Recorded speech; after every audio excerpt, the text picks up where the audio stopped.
Finding solutions to the financial crisis. As we reported in the top of the show, the bipartisan committee charged with investigating the root causes of the crisis grilled the heads of 4 big banks in Washington on Wednesday. Today, they will question lead regulators, including representatives from the FDIC and the SEC, on their role in the meltdown.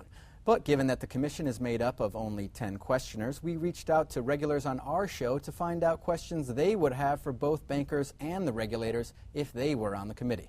Start off with an easy one. How big is too big to fail? And if your company is too big to fail, what should the government do about it? Rebel Cole of DePaul University has been an outspoken critic of big banks. I've got several for Goldman Sachs and for Lloyd Blankfein. Justify your fiscal year 2007 compensation of $74 million when you almost bankrupted your firm and helped bring the U.S. economy to the brink of a depression. Did Goldman Sachs get special treatment from the Federal Reserve because of its connections on the Board of Governors of the New York Fed, at Treasury, and elsewhere in the government?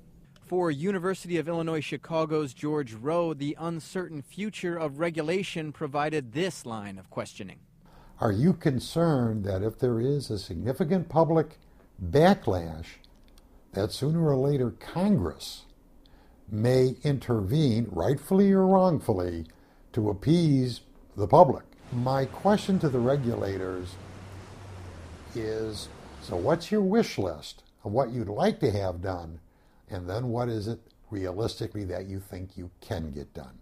Adolpho Laurenti of Mesirow Financial wants to know how bank heads managed or mismanaged their investments. Why the efforts to monitor risk has failed on this very broad scale? Why they did not understand the products they were buying? Why they did not understand the products they were selling? Why they did not understand the exposure they have with each other? And Todd Colvin of MF Global echoed those concerns. How is it that some of the larger players didn't prepare better, and how can we prevent that in the future when I speak specifically about Bear Stearns and Lehman Brothers?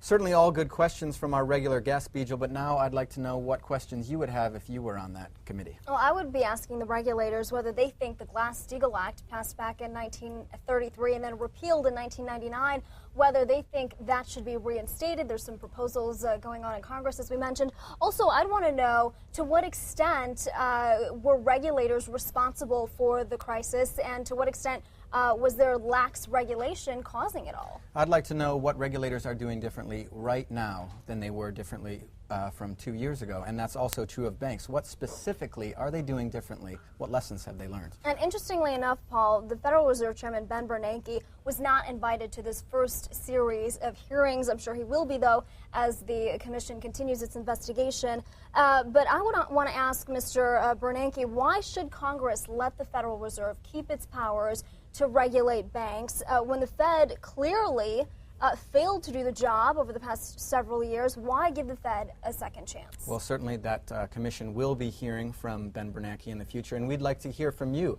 Send in the questions that you have on the crisis to comments@firstbusinessx.com, and also you can give us a call at 312-660-8397, and we'll play the best on viewer mail tomorrow.